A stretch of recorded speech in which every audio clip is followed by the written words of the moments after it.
This week, we spent a lot of time thinking about video game movies, some of the highlights and lowlights of the genre in the past, and of course, a look at the brand new Tomb Raider, which is in cinemas now. If you'd prefer something a little different, we also went a-sailing across the Sea of Thieves and have compiled a few thoughts on the topic. This is Player Attack.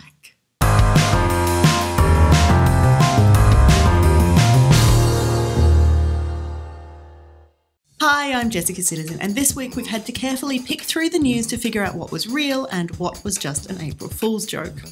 Some of our favourite pranks this year include Niantic announcing its upgrade to cutting-edge 8-bit graphics for Pokemon Go.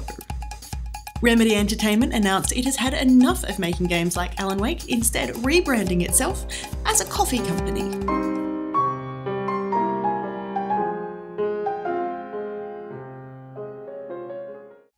Razer's latest peripheral, Project Venom, features consumable nanotechnology that will permanently alter your body in order to make you a better gamer. Rocket League's hat system was temporarily broken. It seems someone hit the embiggen mode button and forgot to turn it off.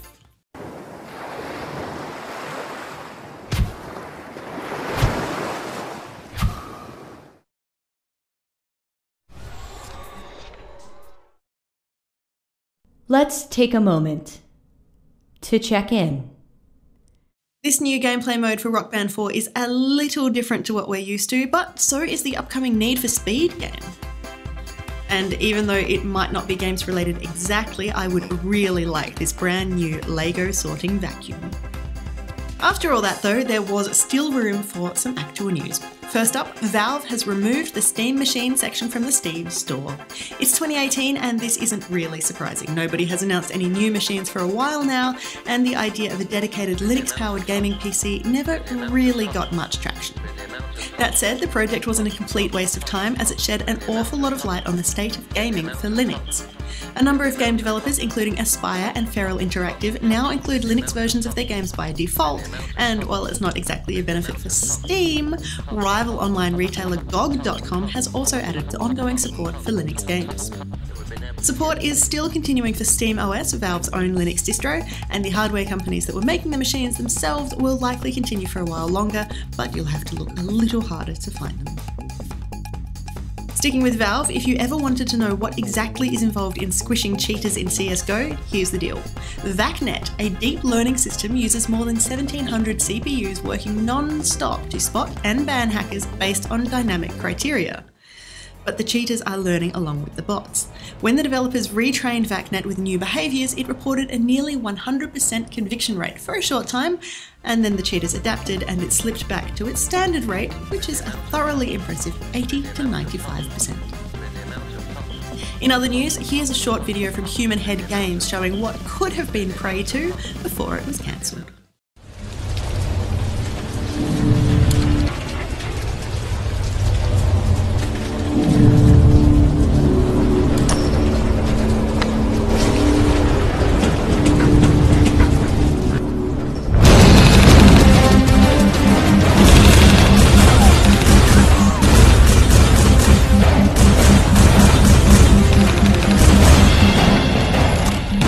We'll have some more thoughts about Sea of Thieves a little later in this episode, but the game has already seen its first pirate legend, and fans aren't particularly happy. Twitch streamer Prodigy X has reached level 50 with all 3 of the game's factions and gained access to a secret pirate legend hideout. On the surface, that might not sound like a terrible thing. Surely he did a lot of hard work to reach these lofty peaks, particularly so soon after the game's launch, right? Well, not exactly. Prodigy X has quite the following on his online channels, so he enlisted his adoring fans to help him in his quest. Fans would go out on missions to collect treasure, then Prodigy would join the party when it came time to hand out the loot. Essentially, he'd reap all the rewards without actually doing any of the work, and you'd better believe the fans who are putting in the hard yards, grinding for treasure, are not terribly pleased. Some are calling on developer Rare to remove the prize, to find a way to make it obvious that he essentially snuck into the top spot, or simply to label him a cheat.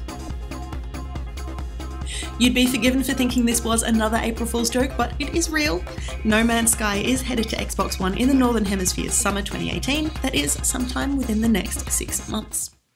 The game is also getting a massive update to go with the new platform, and No Man's Sky Next is so big it not only gets its own name, but its own logo as well. The update will be free for all existing players, and developer Sean Murray explains the team will continue to support No Man's Sky in this way for the foreseeable future.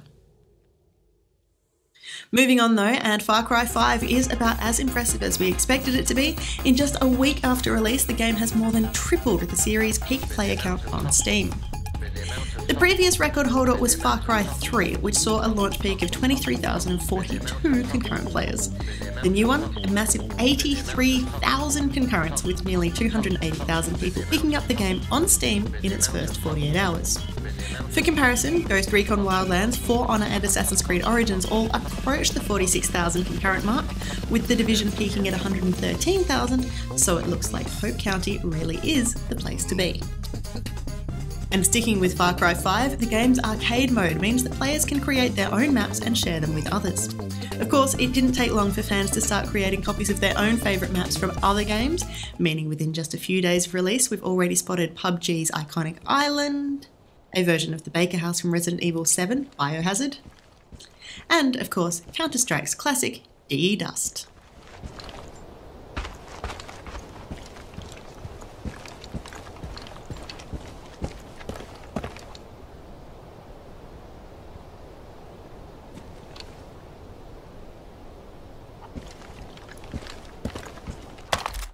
For more information on any of these stories, or to keep up to date with the latest gaming news, head to playerattack.com. But for now, stick around, we've got plenty more still to come.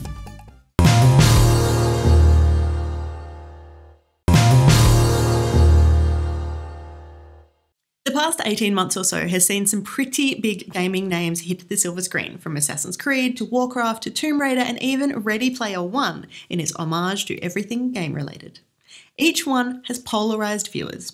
Die-hard fans fell into two camps: those who loved the cinematic efforts despite the flaws, just because it was beloved characters in a different context, and those who picked out, highlighted and criticised every single one of those flaws.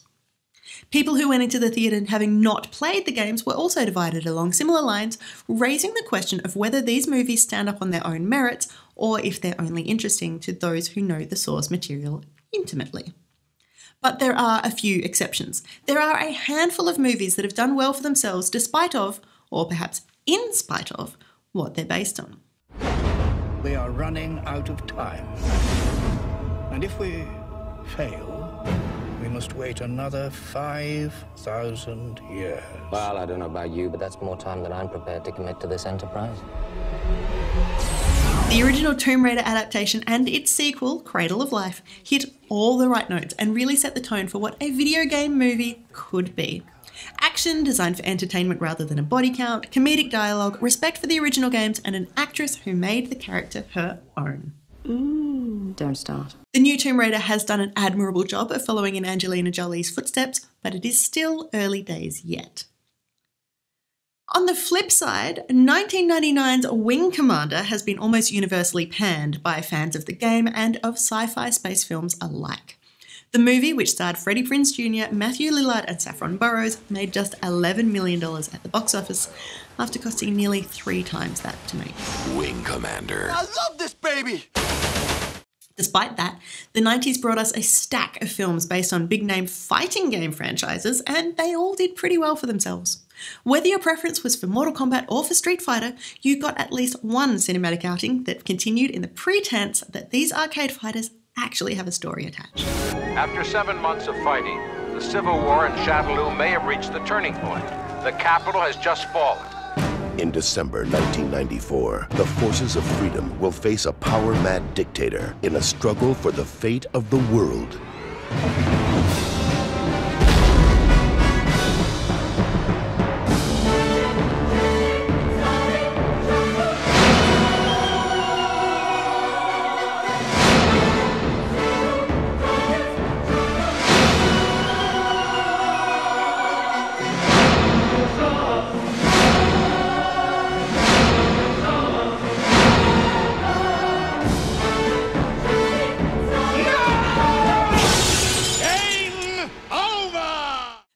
storyline behind the biggest Finnish film project of all time is just as flimsy. A bunch of pigs steal a bunch of eggs and a bunch of birds get, you guessed it, angry. The Angry Birds movie is the second biggest video game movie of all time after Lara Croft's first outing, and it's another one that hits absolutely the right notes. No matter whether you spent hours flinging birds at buildings or not, this is an animated, family-friendly movie with a stellar voice cast and a perfect blend of comedy and action. I don't trust them. I think they're up to something. Your opinion is not needed. Beak! Wing! Giblets! That went well, if you're me. Now, Angry Birds at least tried to carry over elements and concepts from the original game. The Resident Evil film franchise, however, took a different approach. Despite sharing a name, a few characters and some settings, as well as a taste for horror, the films really didn't borrow much from the games at all. Key point here, Mila Jovovich's iconic character Alice never actually appears in any of the Capcom titles. While this might seem like a pretty serious misstep for a tie-in, it could actually be why the long-running series has been so successful with the mainstream crowd. With 6 blockbuster movies and rumours of a reboot, it has found its happy place and the audience has lapped it up. We have to get out of this building. What was that? It's the brakes! Of course, if you read any 2 ranked lists of video game movies, the only thing they'll have in common is the titles. Everyone seems to acknowledge that they're all universally pretty average, but no one can seem to agree on what makes any one less bad than the others. Final Fantasy: The Spirits Within has topped best of lists for being a daring new take on the classic franchise. It combined new CGI technology with an impressive voice cast, added an all-new storyline, and turned it into something that stands alone. But critics also described it lovingly as half-baked melodramatic garbage, and despite the big names, the voice acting has been written off as being pretty dull. Doom is another polarising one. On one hand, anything featuring The Rock as a bad guy has got to be good, and that first-person bit at the end is the stuff other video game films can only aspire to. But, on the other hand, there's the rest of the movie. So what have we learned? Video game movie tie-ins need to stick to the source material so they can be box office hits like Lara Croft, Tomb Raider. Or they need to be very loosely based on the original game so they can be blockbusters like Resident Evil. They need to be light-hearted and funny like Angry Birds, or maybe dark and violent like Doom, or action-packed and dramatic like Mortal Kombat and Street Fighter. We also haven't even looked at whether or not the adaptations of Hitman, Need for Speed, Prince of Persia, Max Payne, Warcraft, or Assassin's Creed are any good. One of my personal favourite video game movies is one I didn't even realise was a video game movie until the credits rolled. I caught In the Name of the King late one night and I knew absolutely nothing about it. I quickly learned that Jason Statham played a man named Farmer who has to save his kidnapped wife and avenge the death of his son. And later I found out it had been directed by Uwe Ball and based on the Dungeon Siege series. Much later, I discovered it was Ball's most expensive film production, it flopped at the box office, and almost everybody other than me thought it was terrible. But I loved it, and that's all that matters. A small force might slip through them and solve the problem at its source.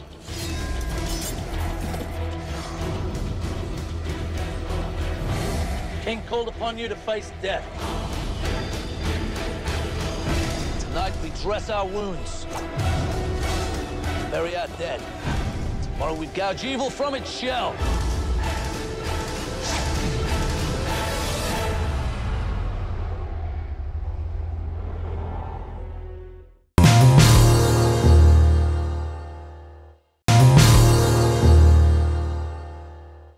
As almost anyone who knows me can attest, I like bad movies.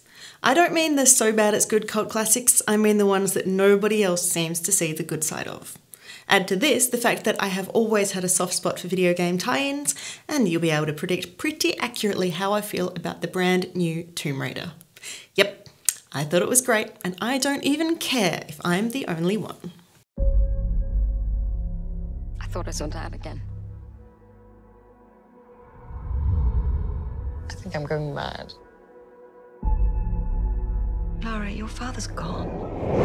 At some point, we have to face up to who we are, who we're meant to be.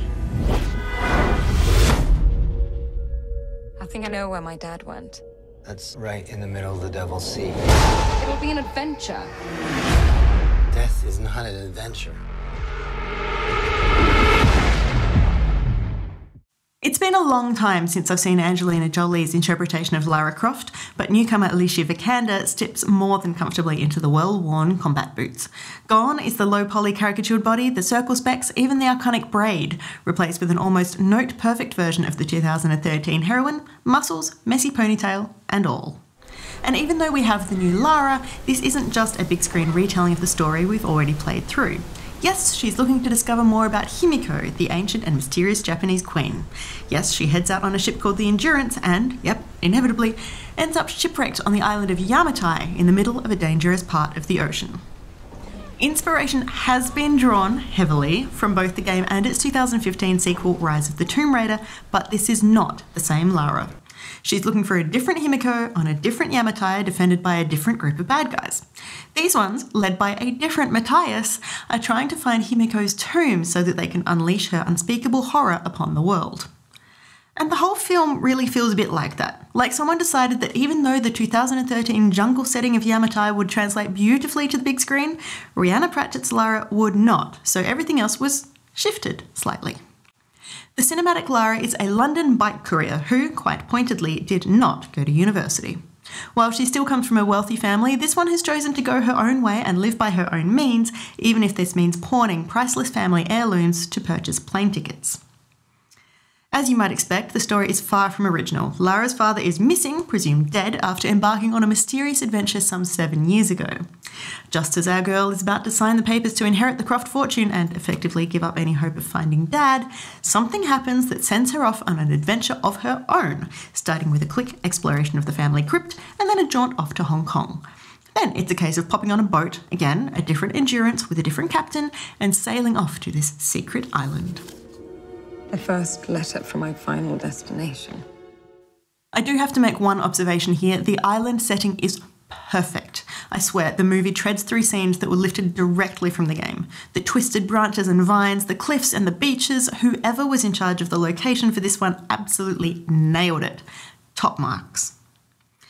One thing that will get less than top marks from many people though is the action. In Australia, Tomb Raider has been classified M, which, unlike the US rating of the same name, means that it is appropriate for mature audiences with no actual age restrictions. Given that the next rating up is limited to 15 years and over, this Tomb Raider can be watched by children before they've started high school. And because of this potential audience, there is no swearing, not much blood, and the body count is remarkably low. Characters that you would expect to be the usual insane bad guy are instead a bit cranky but still completely coherent. When henchmen go on a rampage, there is no blood spattered across the lens. And something that I found pleasantly surprising, despite there being numerous occasions where the violence towards Lara could have become sexualised, it simply did not.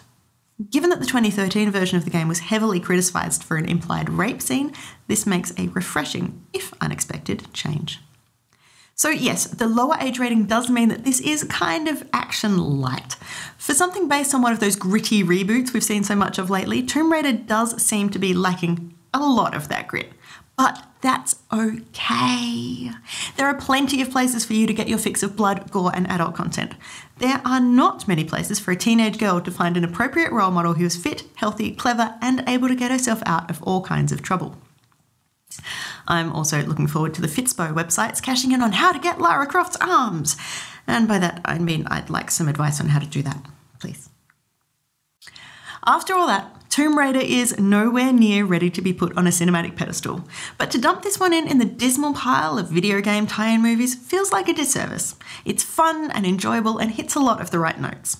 For fans of the franchise, it is obviously a must-see. And for the rest of you, it makes a good excuse to eat popcorn. Whether or not this marks the turn of the tide for video game tie-ins is yet to be seen. It is definitely a bright light in a notoriously dark area of cinema, but with John Cena reportedly getting ready to strap on the big guns of a certain Duke Nukem, it could still be a while before we're completely out of the woods.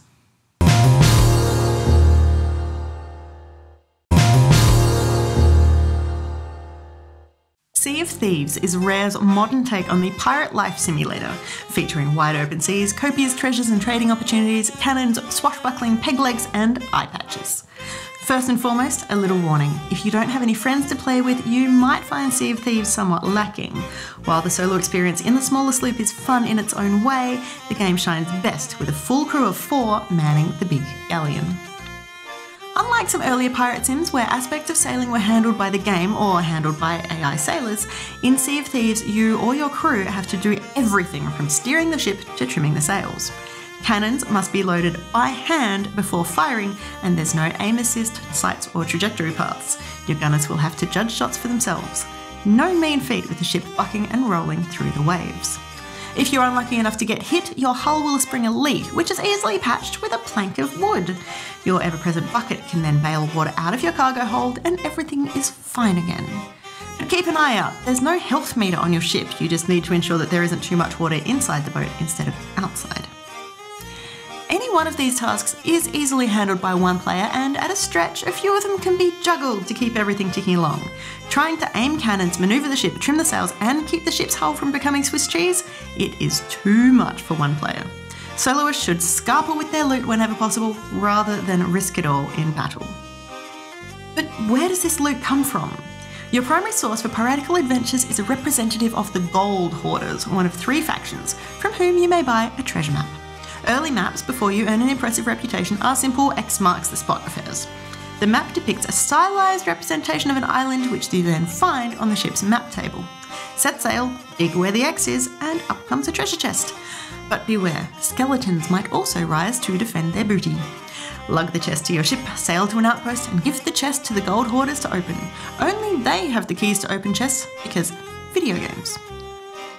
Once you turn in the chest, you will get your share of the gold, as will any crewmates who have sailed with you, as well as a commensurate increase in your Gold Hoarder's reputation. Reach certain milestones and the maps available will improve in quality, although the chests will be more difficult to retrieve. In place of simple maps will be riddles or the classic 10 paces north instructions. These are alternately fun and frustrating. If digging for buried treasure isn't your thing, the Merchant Alliance or Order of Souls might be more your speed. Trade goods, like chickens and pigs, can be gathered for time deliveries or traded in ad hoc to the Merchant Alliance trader. Tougher skeleton captains must be hunted down for the Order of Souls faction, bringing their skulls back for their reward. If you're looking for a break from treasure hunting, these quests do make a decent diversion. The real wrinkle in Sea of Thieves is all the other players in the world with you.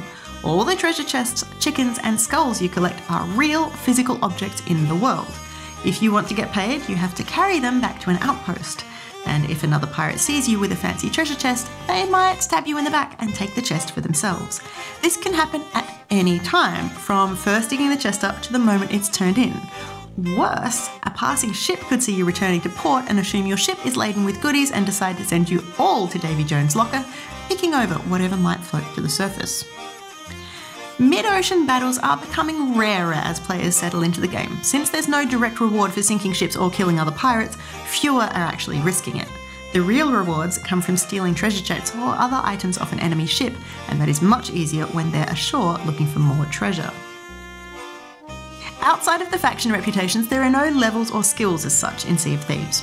Buying a new gun or sword simply changes their appearance, but not the base functionality. It's the same for the clothing and ship accessories, they are mere visual changes. This means newcomers to the game are exactly as strong as old hands, bar the knowledge gap, which is great for keeping things fair across the board. But there are only cosmetic items to spend your gold on.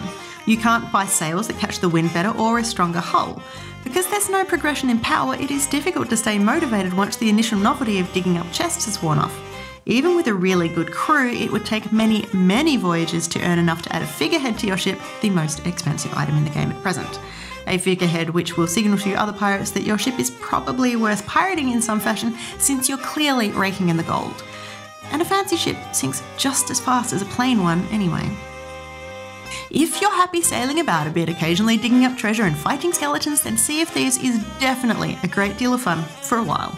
As a full-priced game with cosmetic microtransactions on the way, it's difficult to recommend buying Sea of Thieves.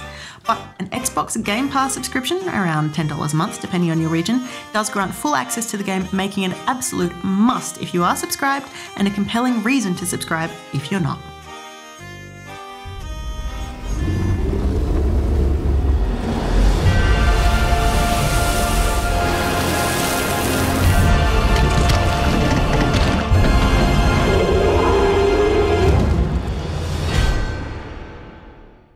And that's about it for this edition of Player Attack. Thanks for watching.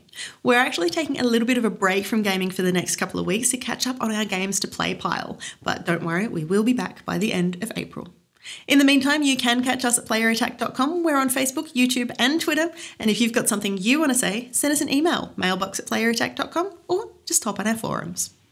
Also, if you want to support Player Attack, you can find us on Patreon and help us bring you the latest in gaming news, plus all these wonderful interviews and reviews from the world of video games. Till next time, I'm Jessica Citizen, and this is Player Attack.